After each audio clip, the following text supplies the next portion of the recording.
खासदार संजय राऊत बोलतात, थेट जाऊया.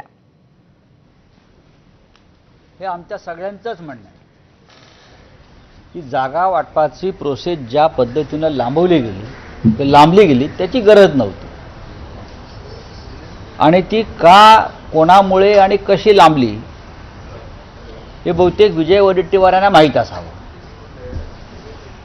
माननीय शरद पवार साहेब असतील, जयंतराव पाटील असतील, आम्ही सगळे असू शिवसेनेचे,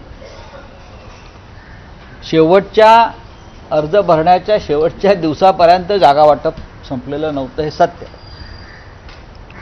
कोणत्याही अलायन्समध्ये किंवा आघाडीमध्ये जागा वाटप इतक्या विलंबानं झालं तर एक अस्वस्थता पसरते, कार्यकर्त्यांना काम करायला वेळ मिळत नाही. या उलट महायुतीमध्ये साधारण 2 महिन्यापूर्वी जागा वाटप संपलेलं होतं. बाकी त्यांच्या चर्चा वगैरे काही सुरू असतील.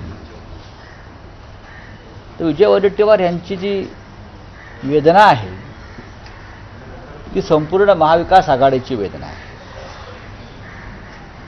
चुका झाल्यात आणि त्या स्वीकारल्या पाहिजेत. अनेक ठिकाणी चुकीचं पद्धतीनं सीट शेअरिंग झालं हे आता आम्हाला कळतंय, तेव्हाही आम्ही सांगत होतो. पण आता त्याच्यावर चर्चा करण्यात अर्थ नाही, एवढंच मी सांगेन. नाना पटोले खापर फोडले, खास करून नाना पटोले आणि तुमचा वाद सुरू होता जागा वाटपाचा. नक्कीच वाद सुरू होता. वाद म्हणजे त्या पद्धतीचा वाद नव्हता. काँग्रेसला जास्त जागा हव्या होत्या आणि काँग्रेसला सगळ्यात कमी जागा मिळाल्या, म्हणजे जिंकून आल्या. आम्ही 20 जागा जिंकलो, पण आता त्याच्यामध्ये कशा करता वाद करायचा. जागा वाटपाला विलंब झाला हाच मुद्दा आहे. जागा वाटपाला विलंब झाला आणि त्या जागा वाटपामध्ये मिस्टर वडेट्टीवार सुद्धा होतेच की. विदर्भातल्या काही जागा वडेट्टीवारांनी सोडल्या असत्या काँग्रेस, राष्ट्रवादी किंवा शिवसेनेला, तर फार बरं झालं असतं. ज्या जागा ते हरलेल्या आहेत आत्ता या क्षणी, उदाहरणार्थ चंद्रपूरची एक जागा आहे, मला मतदारसंघ आठवतो, किशोर जोरगेवार या पक्ष आमदार होते. ते राष्ट्रवादी काँग्रेस पक्षाकडून शरद पवारांच्या लढायला तयार होते. त्यांनी तसं पत्र दिलं.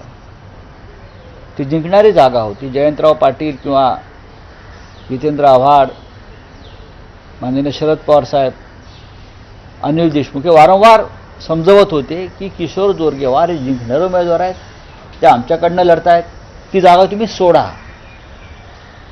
पण त्या जागेवरती 17 दिवस घोळ घातला, हे मी आत्ता सांगतो तुम्हाला. आणि ती जागा शेवटी राष्ट्रवादी काँग्रेसला मिळाली नाही आणि किशोर जोरगेवार भाजपात गेले आणि जिंकून आले. अशा अनेक जागा आहेत. काही लोकांना वाटत होतं की आता फक्त आम्हीच जिंकू, आम्हाला जास्त जागा मिळायला पाहिजेत, देशातलं वातावरण बदललं आहे वगैरे वगैरे वगैरे. पण आमचं असं म्हणणं होतं आपण एकत्र काळजीपूर्वक लढलं पाहिजे. समोर आव्हान मोठं आहे. लोकसभा निवडणुकीतला विजय वेगळा आहे, त्यानंतर लोकसभा निवडणुकीतल्या आपल्या विजयानंतर समोरचा जो सत्ताधारी पक्ष आहे तो सावध झालेला आहे. त्याच्यामुळे आपल्याला जागा वाटपामध्ये आमचं तुमचं न करता एकत्रित आपण जागा लढू. आणि याला सगळेच जबाबदार आहेत.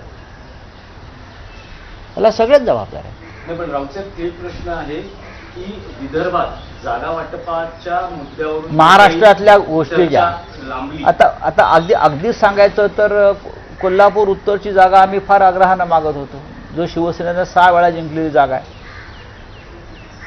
ती जागा जर आमच्याकडे आली असती तर आम्ही नक्की जिंकलो असतो. अशा अनेक जागा आहेत. काही ठिकाणी वाटत होतं आम्ही राष्ट्रवादी काँग्रेस जिंकेल, पुढे काँग्रेस जिंकेल, पण त्या संदर्भात सकारात्मक चर्चा काही वेळेला होऊ शकली नाही. प्रत्येकाला आपापल्या जागा हव्या होत्या आणि कोणाला तरी सर्वाधिक जागा लढून राज्याचं मुख्यमंत्रीपद हवं होतं किंवा अजून काय असेल. आणि काँग्रेसच्या